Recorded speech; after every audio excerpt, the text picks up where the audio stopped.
Hello viewers, అందరూ ఎలా ఉన్నారండి? Welcome back to our channel. ఈరోజు జస్ట్ గోధుమ పిండి ఎగ్తో కలిపి టేస్టీ స్నాక్ రెసిపీ చూపించబోతున్నానండి. ఇది కూడా పిల్లల స్నాక్స్ బాక్స్ కోసం. నేనైతే 1 గ్లాస్ గోధుమ పిండి తీసుకున్నానండి. వీట్ ఫ్లోర్ ఉంటుంది కదా, అలాగే అందులోకి 1.5 టీ స్పూన్ షుగర్ తీసుకున్నాను. చిన్న బాబు కోసం కాబట్టి షుగర్ కాస్తంత తక్కువ వేసుకోండి. మీరు కూడా కావాలనుకుంటే 2 స్పూన్స్ వేసుకోవచ్చు. మీరు దీన్ని పౌడర్ చేసుకొని వేసుకున్నా పర్లేదండి. ఇది బాగా కలుపుకొని ఇందులోకి 1 ఎగ్ ఇలా పగలగొట్టి వేసుకోవాలండి. ఈ ఎగ్ అనేది దీంట్లో కలిసేంత వరకు ఇలా కలుపుకోవాలి.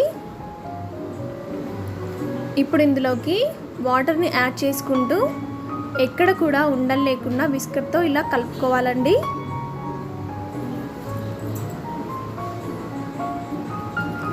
కొంచెం కొంచెంగా వాటర్ వేసుకుంటూ కలుపుకోవాలి. చూడండి, కన్సిస్టెన్సీ అనేది ఇలా వస్తుంది. ఇలా వచ్చేంత వరకు కలుపుకోవాలి. ఇప్పుడు ఇందులోకి చిటికెడు సాల్ట్ వేసుకుందామండి. ఇది టేస్ట్ కోసం మాత్రమే.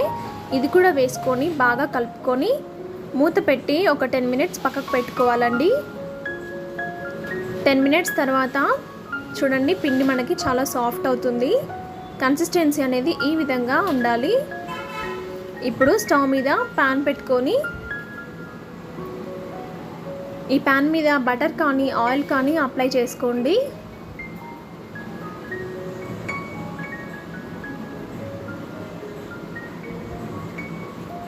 ఇప్పుడు మనం కలుపుకున్న పిండి ఏదైతే ఉందో దాన్ని ఇలా పాన్ మీద పోసేసుకోవాలి. స్ప్రెడ్ చేయొద్దండి, జస్ట్ అలా పోసి వదిలేయాలంతే. అన్నిటినీ ఇలాగే వేసుకుందాము. మీకు ఏ సైజు ఇష్టమో అలా వేసుకోండి. పెద్దగా అయినా పర్లేదు, చిన్నగా అయినా పర్లేదు. ఇప్పుడు దీనిపైనుంచి లైట్గా ఆయిల్ స్ప్రెడ్ చేయండి. ఇప్పుడు మూత పెట్టి ఒక 5 మినిట్స్ అలా మీడియం ఫ్లేమ్లో మగ్గించుకోవాలి. 5 మినిట్స్ తర్వాత మూత తీసి చూసినట్లయితే మనకి ఒక పక్క బాగా కాలిపోయి ఉంటుందండి. చూడండి, ఈ విధంగా మంచి కలర్ వచ్చేంత వరకు కాల్చుకుంటే సరిపోతుంది. ఇప్పుడు అన్నిటినీ మరోవైపు తిప్పుకొని మరోవైపు కూడా ఇలాగే కలర్ వచ్చేంత వరకు కాల్చుకుంటే మన ప్యాన్ కేక్స్ అనేవి రెడీ అయిపోతాయండి. ఇలా తిప్పుకున్న తర్వాత మరొకసారి మూత పెట్టి ఒక 5 మినిట్స్ మీడియం ఫ్లేమ్లోనే కాల్చుకోండి. 5 మినిట్స్ తర్వాత చూడండి, మనకి రెండో వైపు కూడా చాలా బాగా కాలిపోయాయి.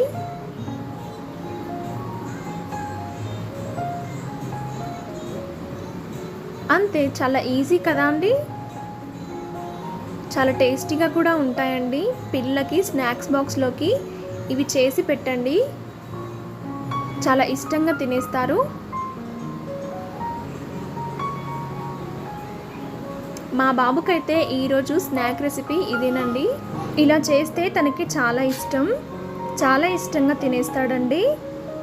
అంత బాగుంటాయి అన్నమాట టేస్ట్.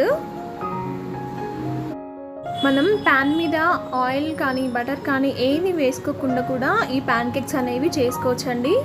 అస్సలు అంటుకోవన్నమాట, చాలా బాగా వస్తాయి. చూడండి, నేను మీకు చూపిస్తున్నాను. ఇవి ఏమి వేయకుండా చేసినవండి. చూడండి ఎంత ఈజీగా వచ్చేస్తున్నాయో. సో మీకు ఎలా ఇష్టం ఉంటే అలా చేసుకోవచ్చు. ఆయిల్ కానీ బటర్ కానీ ఏమైనా వేసుకోవాలనిపిస్తే వేసుకోవచ్చు. ఏది వద్దనుకుంటే డైరెక్ట్గా అయినా చేసుకోవచ్చు అన్నమాట.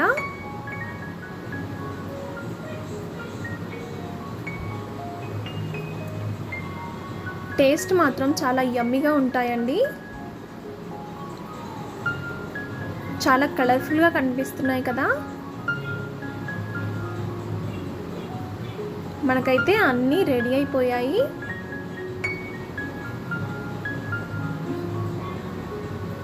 చూడండి, టేస్టీ టేస్టీ ప్యాన్ కేక్స్ అయితే రెడీ అయిపోయాయి.